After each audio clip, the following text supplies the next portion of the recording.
Join us and discover beautiful beaches, rugged landscapes, pretty towns, desolate mountain ranges that sweep down to stunning lakes, unique architecture, history and folklore, no shamrocks, no shillelaghs, and definitely no shenanigans, just naked Ireland. So a slightly more serious video today, as I tend to do from time to time. Ireland is, of course, full of lovely towns and villages, has the best pubs and some of the best beaches in the world, but there's also a more serious side to life in Ireland, and I've touched on this from time to time. I think if you're truly interested in all things Irish, then Ireland's political outlook, and indeed its place on the world stage, must be of interest as well.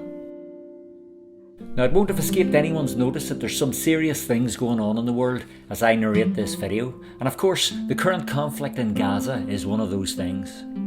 Obviously, as I embark upon this discussion about Ireland's apparent support of the Palestinian cause, someone is already typing in the comments to point out the atrocity of October the 7th, 2023, where Hamas-led militants attacked, brutally killed 1,195 people, 815 of whom were civilians. Now, of course, we're all familiar with why Israel counterattacked Gaza after this atrocity, and we call it here what it was, an atrocity. However, what has happened since in Gaza seems to most fair-minded people totally out of all proportion. The bombardment there is aimed at an almost entirely civilian population and has reduced Gaza largely to rubble, as its entire population has been subjected to nothing short of a massacre, in which claims have been levied, not least from Ireland, that this amounts to genocide, ethnic cleansing, and that the international community has a lawful obligation to stop it.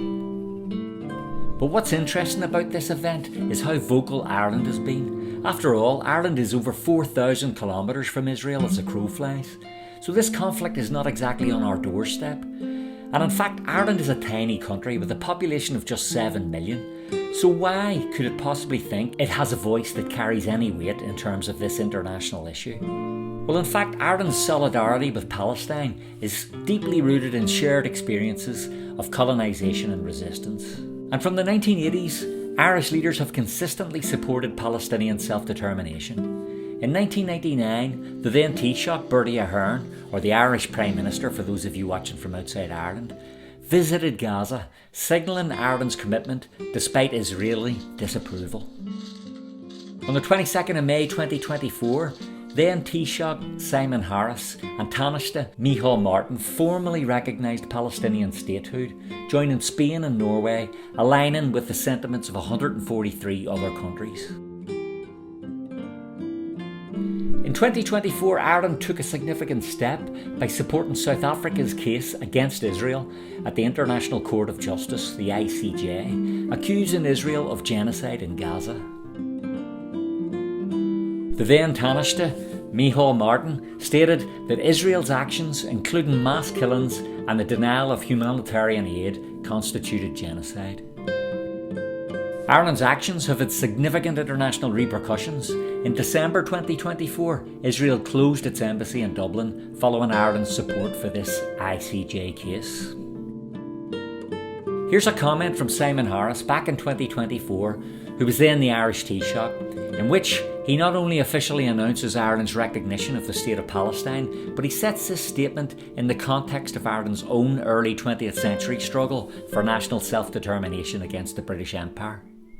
Our message to the free nations of the world was a plea for international recognition of our independence, emphasising our distinct national identity, our historical struggle, and our right to self-determination and justice. Today, we use the same language to support the recognition of Palestine as a state. We do so because we believe in freedom and justice as the fundamental principles of international law, and because we believe that permanent peace can only be secured upon the basis of the free will of a free people.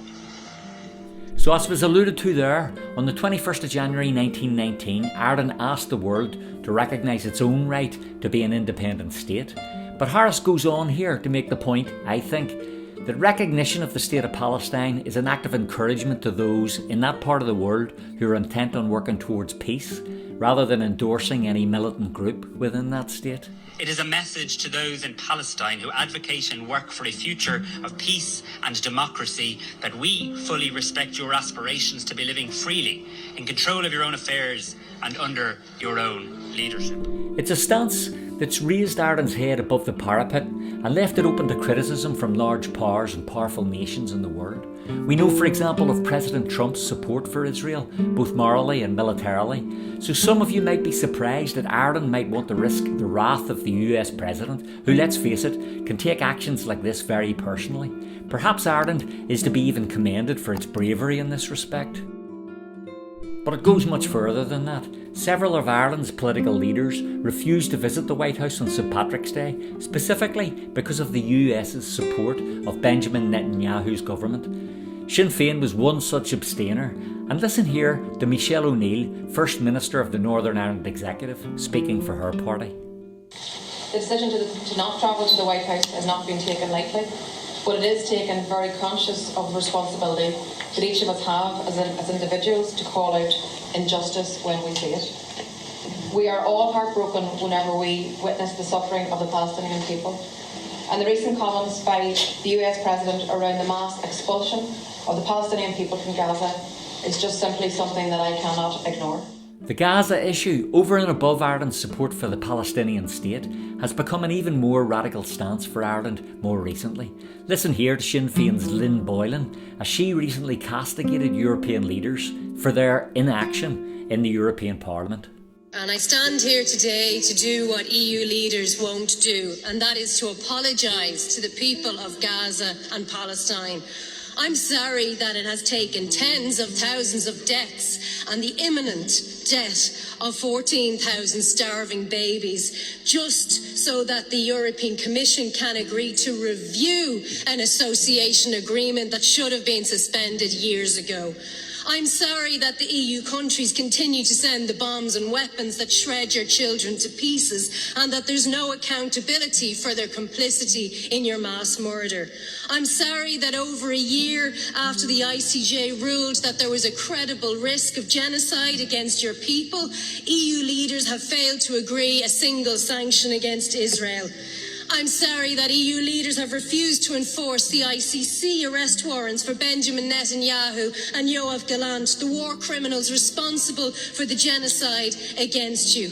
I'm sorry that you are starving while a few kilometres away Zionists dine in the finest restaurants. To the children of Gaza, I am sorry that the EU's complicity and the moral cowardice of our leaders have resulted in your childhoods being stolen, your bodies being starved and broken, and your brutal murder. I want you to know that the public stand with you. We stand with you against the complicity of our leaders. Outside these institutions, people are making it clear they will never accept the normalisation of genocide or the violation of international law. We have not abandoned you. Never again means never again for anyone.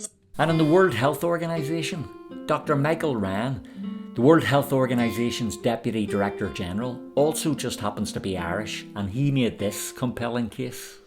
The reality here is that we are breaking the bodies and the minds of the children of Gaza. We are starving the children of Gaza. Because if we don't do something about it, we are complicit in what is happening before our very eyes. We are complicit. We are causing this. You, us, and everyone who does nothing about it. It's horrific. And the children of Gaza should not have to pay the price, as all children have done in the past, for the sins of anyone around them. This just has to stop. Any right-thinking human being will stand up and say this just must stop. And as a doctor, as a physician, as someone watching, more than 1,000 children without limbs, thousands of children with spinal cord injuries and severe head injuries from which they'll never recover, thousands and thousands of children with severe psychological distress that they may never recover from. We are watching this unfold before our very eyes, and we're not doing anything about it. And as a physician, I'm angry. I'm angry with myself that I'm not doing enough. I'm angry with everyone here. I'm angry with you. I'm angry with the world. This should not be happening. It cannot continue. We have to stop it. I'm glad someone asked the question, but this is an abomination.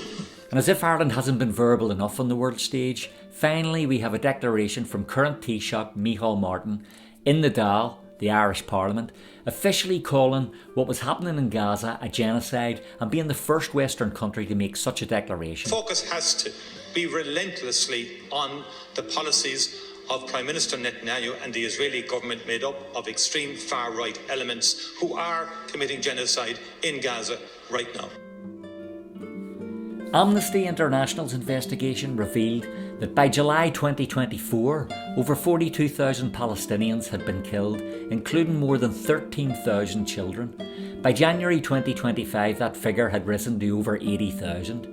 It's estimated that 80% of these deaths are civilians. 70% of the people killed in residential buildings were women and children. The destruction is unprecedented, with entire cities levelled and critical infrastructure obliterated.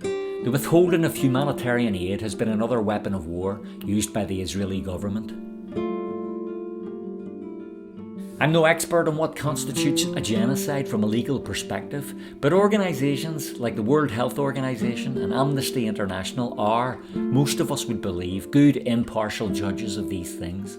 So I'm leaving a link to a short video in the comments below, made by Amnesty International about the situation in Gaza, which I urge you to watch to make up your own mind. Ireland's unwavering support for Palestine, especially in its recognition of genocide in Gaza, many would say underscores its commitment to justice and human rights. As the situation continues to evolve, Ireland's stance perhaps serves as a beacon for other nations to uphold international law and moral responsibility. What are your thoughts on the conflict? Can killing and maiming literally thousands and thousands of children ever be justifiable? Can violently removing an entire population from their homes ever be condoned? And if not, is Ireland right to take such a principled stance on this issue? And remember that Ireland's beef is with the far-right Israeli government, not the people of Israel, 70% of whom, according to a poll by the Israeli Times, don't trust their own government. Thanks for watching this far, and do me a favour and please subscribe to the channel before you pass to the Amnesty video that I've linked in the description below. And I'll see you all in the next Naked Ireland video.